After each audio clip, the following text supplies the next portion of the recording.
Hello, my friends, and welcome to the True. I'm Robert Wallace. This is a place where we ask, am I choosing the way of Jesus, or am I choosing my own way? We're digging into James 4 this week, and today we're looking at flesh struggle. In the first 6 verses, James is very clear. Our struggles are rooted in our flesh, more specifically, our fleshly desires. Fights, quarrels, all manner of disagreements, and conflict with other people are rooted in our own fleshly desires. We should remember what James has already told us, very pointedly, I might add, in James chapter 1, verses 13 through 15, where he makes it clear that temptation comes from within us. Now, let me say this.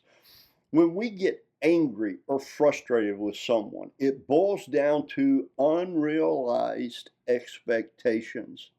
We expect a certain behavior or outcome or response, and when we don't get it, anger, frustration, and conflict will soon follow.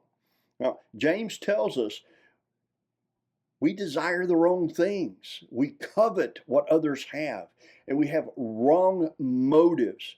And then he tells us that we are an adulterous generation in our relationship with God. We need to pray that the Lord will have mercy on us, for we are all sinners. Our heart's desire is set on the here and now, on getting ahead, or on our own personal agenda. These are not the things of God. Now, Paul makes it clear to us in Romans chapter 7 that the conflict is our flesh and the law. And the law of sin is at work in our flesh.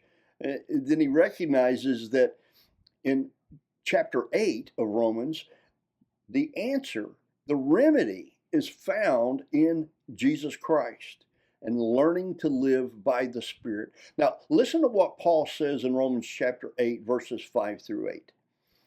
Those who live according to the flesh have their minds set on what the flesh desires.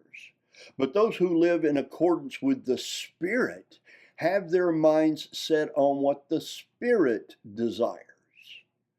The mind governed by the flesh is death, but the mind governed by the Spirit is life and peace. The mind governed by the flesh is hostile to God. It does not submit to God's law, nor can it do so. Those who are in the realm of the flesh cannot please God.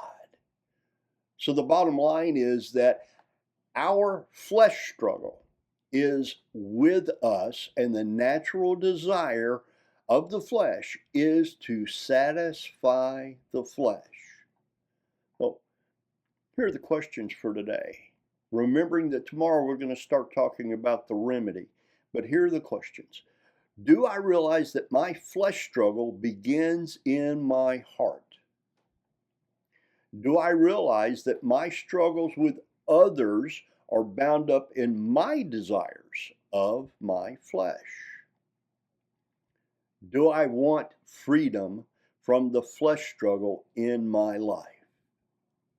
Well, what is the Holy Spirit saying to me right now for today? Will I choose the way of Jesus that leads to a full life, or will I choose my own way? Now, I'm praying for us as we carefully consider what James says in James chapter 4 and the verses that I shared with you from Romans chapter 8.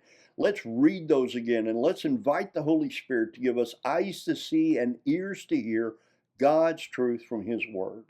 Let's have receptive hearts and minds to receive these truths, and then let's take a step of faith today, asking the Father for the boldness, commitment, and courage of Jesus to do what the Holy Spirit is leading us to do.